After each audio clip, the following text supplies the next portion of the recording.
4 वाजता झोपेतून उठल्यानंतर म्हणलं आता यांना काय बनवून द्यावं, कारण भूक लागली होती. झोपेतून उठले होते, मग म्हटलं पास्ताच बनवून द्यावं. त्यानंतर सह्याद्री काय म्हणते, काय खाते तू? पाण्यात बुडवती? काय खाते तू?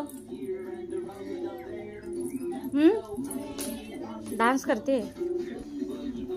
टीव्ही बघत बघत मस्त दोघं जण एन्जॉय करत होते. पास्ता रायांचा खाऊन झाला होता, थोडस जास्त झालं होतं पास्तामध्ये. आवडला तुला? पण बघितल्यानंतर हे काय सोडणार जास्त झालं ना, म्हटलं खाऊन घ्या आता कसं तरी.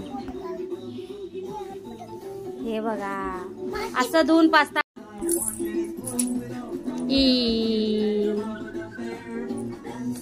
पडतंय. ड्रेस बघ कसं झालाय. कोण धुणार ते? कोण धुणार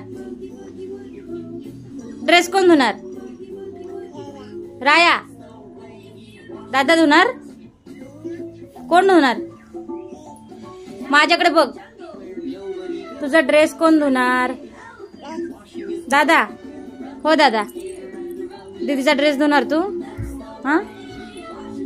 इथे बघ, इथे बघ. झालं का तुझं? काढू सगळं? काढू? रात्रीपासून पाऊस लागलेला बिचारा आता कुठेतरी थांबला होता, पण मस्त वातावरण झालं होतं. मी बघत होते आणि तेवढ्यामध्ये या दोघांची एंट्री झाली, कारण सोडतात कुठे मला. मी स्त्री एकटी असते त्यांना बघण्यासाठी आणि ते माझ्या मागे असतात. त्याचा लाड करत होते मी आणि मुद्दाम लाड करत होते रायाचा, कारण सह्याद्री खाली बसली होती. मग तिला पण घ्यावं लागलं, कारण ती खूप चिडकूबाई आहे. रायाला घेतलं की ती चिडत असते, खूपच चिडत असते. पण झाला दोघांचाही थोडा थोडा लाड झाला. नंतर घरात आलो. घरात आल्यानंतर आम्हाला करायचा होता डान्स आणि फेमस गाणं होतं रडू नको बाळा मी पाण्याला जाते. आणि हा बघा रायांश कसा डान्स करतोय. आणि इथे मध्येच त्यांना फुगडी खेळण्याचा नाद सुरू झाला, कारण त्यात कीर्तन भजन आषाढी वारीचं असं दाखवत होते ना, तर मस्त बघून डान्स करत होते दोघंही आणि फुगडी पण खेळत होते. सह्याद्री तर कंटिन्यू टीव्हीकडे बघत असते. तिला डान्स करायचं सोडून बघायचं असतं, त्यामुळे तिला हे गाणं तर खूपच छान आवडतं. जेव्हा लागतं तेव्हा ती अशी डान्स करत असते. इथे बघा रायांशचं काय चालू आहे काय कळत नाही.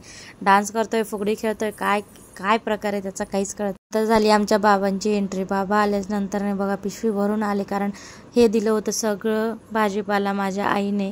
आणि आईचं प्रेम कसं असतं ना हे कोणीच समजू शकत. माहेर जवळ असल्याचा एक थोडा फायदा होतो. आणि हे बघा आमच्या बाबा आले की आमचा गल्ला भरायचा असतो. हे कंटिन्यू कधीही बाबा बाहेरून येऊ द्या, आम्हाला पैसे दिल्याशिवाय आम्ही त्यांना आत सोडत नाही आणि जेवायलाही देत नाही. मग नंतर पैसे घेऊन मस्त गल्ल्यामध्ये टाकतो. तो गल्ला कधी भरतो ना ह्याचीच मी वाट बघते. नंतर आमचा उपवास होता सोमवार, त्यामुळे मस्त तडका डाळ, भेंडीची भाजी, लोणचं हे असं होतं.